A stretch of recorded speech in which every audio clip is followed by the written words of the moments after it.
বাফুফের অভিযোগের ব্যাখ্যা দিল কিংস। ফেডারেশনের বিভিন্ন অযৌক্তিক দাবি হাস্যকর।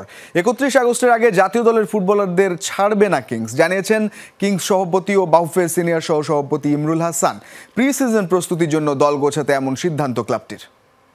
তাদের ফোনে রিং হওয়া সত্ত্বেও তারা ফোন রিসিভ করে নাই। কিংস কর্মকর্তাদের নাকি খুঁজেও পাওয়া যাচ্ছে না। জাতীয় দলে ফুটবলার ছাড়ার বিষয়টিরও নাকি কোনো সুরাহা করছে না। বাফুফের এমন দাবির একদিন পর গণমাধ্যমের মুখোমুখি ক্লাবটির সভাপতি ইমরুল হাসান।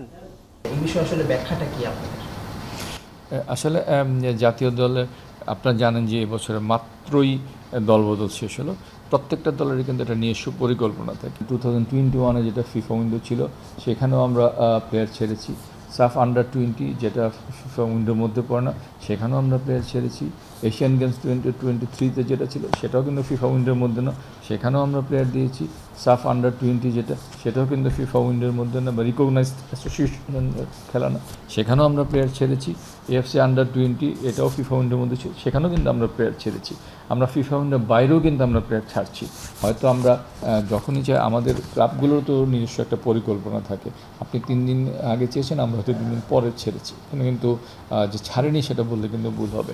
তো এমন প্লেয়ারকেই চাওয়া হয়েছে যে তখন জাস্ট সপ্তাহখানেক আগে যার ACL-এ সার্জারি হয়েছে, তো সেই প্লেয়ারকে আমরা ছাড়িনি। তো এটা যদি আপনি 5 বছর পরে বলেন যে বসুন্ধরা কিংস প্লেয়ার ছাড়েনি, সেটা আসলে হাস্যকর একটা বিষয় হয়ে দাঁড়ায়। কারণ যে প্লেয়ারটা মাত্র 7 দিন হলো অপারেশনের টেবিল থেকে বেরিয়েছে, তাকে আপনি টিমে চাইছেন, এটা তো আসলে একটা হাস্যকর ব্যাপার।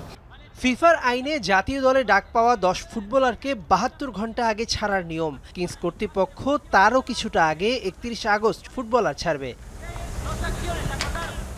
কিউবা মিচেলের জন্য বাহরাইনে যাবার টিকিটও কেটেছিল বাফুফে, কিন্তু কিংস কেন তাকে অনূর্ধ্ব-23 দলে খেলতে দিল না? কিছুটা তো মনে হয় যে আসলে সরাসরি কথাবার্তা বললেই মনে হয় আমার জন্য সেটা ভালো। যে কোনো একটা কারণে হয়তো সেটা হয়েছে, যা ঘটে গেছে তো ঘটে গেছি।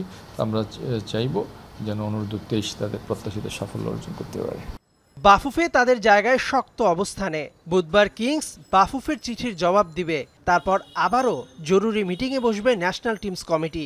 দুই পক্ষ সমঝোতা না হলে আসতে পারে কঠিন সিদ্ধান্ত।